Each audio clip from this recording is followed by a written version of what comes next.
Parmi les implications de ces modifications ventilatoires, on va voir les mécanismes de la respiration périodique dans l'insuffisance cardiaque et qui est appelée la respiration de Cheyne-Stokes. C'est quoi cette respiration? C'est une respiration avec des cycles successifs de flux nasal qui sont faits d'apnée, suivi d'un aspect crescendo du cycle ventilatoire, aussi bien au niveau du flux nasal qu'au niveau de l'effort respiratoire, au niveau des sangles abdominales, puis d'un aspect décrescendo au niveau du flux nasal, mais aussi au niveau de l'effort respiratoire. Cette respiration va se répéter sur plusieurs cycles. Comment va-t-on expliquer cet aspect crescendo, décrescendo et aspect d'apnée centrale? L'étiologie principale de la respiration périodique de type Cheyne-Stokes, c'est l'insuffisance cardiaque gauche. Dans cette insuffisance cardiaque, il existe une hyperpression veineuse qui va retentir sur les mécanorécepteurs pulmonaires qui deviennent très sensibles. Cette hypersensibilité des mécanorécepteurs pulmonaires à cause de l'œdème va abaisser le seuil d'hyperventilation, ce qui fait qu'il y aura un déclenchement de l'hyperventilation pour une PaCO2 qui est normale. Un message inapproprié d'hyperventilation va être envoyé par les centres respiratoires. Ça va se traduire par un début de l'aspect crescendo au niveau des tracés de ventilation. Il y aura une chute inappropriée de la PaCO2 au-dessous de ses valeurs normales. Un message afférent de chute inappropriée de la PaCO2 va être envoyé par voie vasculaire aux chémorécepteurs centraux pour pouvoir adapter et réduire l'hyperventilation. Ce message va tarder à arriver au niveau des chémorécepteurs centraux à cause du faible débit cardiaque. Les messages nerveux étant plus rapides, les centres respiratoires vont continuer à envoyer leur message d'hyperventilation aux muscles. La persistance du faux message afférent constant va se traduire par des messages efférents de plus en plus fréquents et de plus en plus amples et qui vont se traduire par l'aspect crescendo. Et une chute plus importante de la PaCO2. Cette discordance entre les messages afférents longs et les messages efférents rapides va expliquer l'hypersensibilité des chémorécepteurs. Reprenons la relation entre la ventilation et la variation de la PaCO2. Donc on avait dit qu'il y a une tendance à une chute de la pente de cette variation au cours du sommeil et surtout au cours du sommeil paradoxal. Au cours de la respiration de type Cheyne-Stokes, donc il y a une hypersensibilité de ces chémorécepteurs qui va se traduire par une pente plus importante qui dépasse même la pente de l'éveil. Récapitulons, il y a tout d'abord une hypersensibilité des mécanorécepteurs pulmonaires du fait de l'œdème avec un déclenchement de l'hyperventilation pour une PaCO2 normale. Et puis, il y a une hypersensibilité des chémorécepteurs centraux au CO2 qui est expliquée par le faible débit cardiaque et le déphasage entre les messages afférents sanguins lents et les messages nerveux rapides avec plus de messages hyperventilants qui vont expliquer l'aspect crescendo avec une réponse ventilatoire de plus en plus ample. Pourquoi il y aurait l'aspect décrescendo et l'apnée centrale? Donc, normalement, un sujet normal, au cours de l'éveil, ne présente pas de seuil apnéique, mais ce seuil apnéique va être démasqué au cours du sommeil. Chez le sujet insuffisant cardiaque qui a une respiration de type Cheyne-Stokes, ce seuil d'apnée est plus élevé que le sujet normal. Ce seuil d'apnée se trouve déplacé dans la fourchette normale de la PaCO2. Ce seuil d'apnée se trouve dépassé pour des valeurs de PaCO2 qui sont et va entraîner une réduction progressive de la ventilation Ceci associé au déphasage entre les messages afférents et les messages efférents va être responsable de l'aspect décrescendo au fur et à mesure qu'on se rapproche de. L'aspect décrescendo sera suivi d'un dépassement du seuil d'apnée. Le message afférent du seuil de PaCO2 d'apnée dépassé va atteindre les centres respiratoires.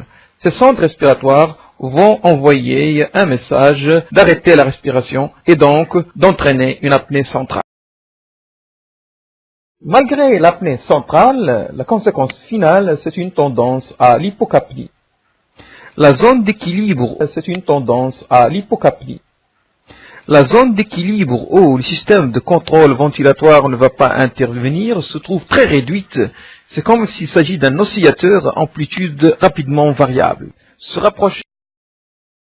rapprocher du seuil d'apnée va déclencher l'aspect décrescendo. Une fois ce seuil dépassé, va apparaître l'apnée centrale.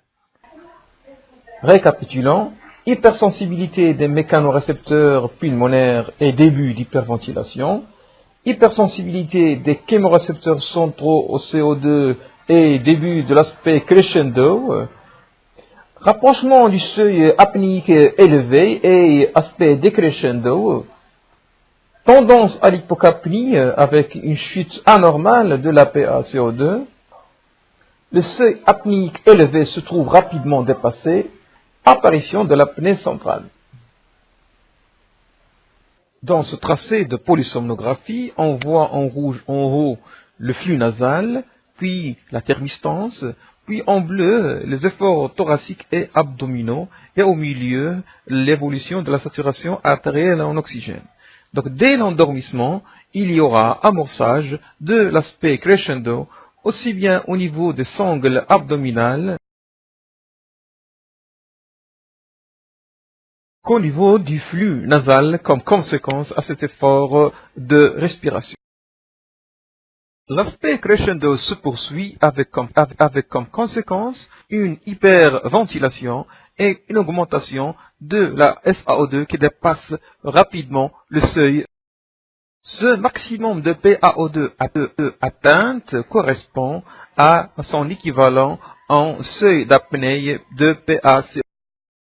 Et donc, ça va être suivi par l'apparition d'une apnée centrale qui va se traduire tout d'abord par une chute et un arrêt de l'effort respiratoire au niveau des sangles thoraciques et abdominaux et un arrêt du flux nasal. L'altération de la fonction cardiaque est la cause principale de ces modifications du contrôle ventilatoire. En effet, l'œdème va altérer le fonctionnement des mécanorécepteurs. De même, le faible débit cardiaque va retentir sur la vitesse des messages afférents et va être responsable de ce déphasage important entre l'influx efférent et l'influx afférent et donc de l'aspect crescendo-décrescendo. Ces modifications ventilatoires vont à leur retour entraîner des répercussions sur la fonction cardiaque. En effet, cette oscillation ventilatoire à amplitude très variable va de pair avec une stimulation du sympathique et une oscillation de plusieurs cycles physiologiques. Une variabilité de la tension artérielle et de la fréquence cardiaque avec aggravation de l'insuffisance cardiaque, une variabilité du diamètre pupillaire, et des modifications dans la perfusion cérébrale. Le transit de l'apnée à l'hyperpnée s'accompagne d'une réaction d'EV qui perturbe à son tour l'architecture normale du sommeil. Les patients vont ressentir parfois leur respiration de type Cheyne-Stokes comme une dyspnée paroxystique nocturne. Un cercle vicieux d'interaction entre la respiration de Cheyne-Stokes et l'altération de la fonction cardiaque s'installe. En bleu, ici, vous avez les conséquences de la réponse du contrôle respiratoire. En rose, les conséquences de l'altération de la fonction cardiaque. Et en marron, les conséquences cliniques dures. L'insuffisance cardiaque gauche objectivée par une diminution du débit cardiaque et une augmentation des pressions de remplissage va entraîner une hyperpression du débit cardiaque et une augmentation des pressions de remplissage va entraîner une hyperpression veineuse avec une tendance à la surcharge pulmonaire avec de l'œdème. Cet œdème va en parallèle, le faible débit cardiaque est responsable d'un retard des messages afférents vers les centres respiratoires. Les faux messages des barorécepteurs et cette hypersensibilité des chémorécepteurs va entraîner cet aspect crescendo de l'hyperventilation. Il en résulte une tendance à l'hypocapnie avec un seuil d'apnée rapidement dépassé. La chute de la PaCO2 au-dessous du seuil d'apnée va entraîner l'apparition de l'apnée centrale. Cette apnée centrale sera suivie d'une hypoxémie et va essayer de corriger la chute de la PaCO2. Cette apnée centrale sera suivie d'un micro-éveil cortical. Le micro-éveil cortical va s'accompagner aussi d'une activité sympathique. L'activité sympathique qui résulte du micro-éveil va contribuer à altérer la fonction cardiaque. L'altération de la fonction cardiaque gauche va se traduire par une aggravation de la dyspnée. La fragmentation du sommeil secondaire au micro-éveil va être responsable d'une somnolence diurne excessive et d'une fatigue importante. La fragmentation du sommeil secondaire, le micro-éveil, lui, va être responsable de l'apparition de la somnolence diurne excessive et d'une fatigue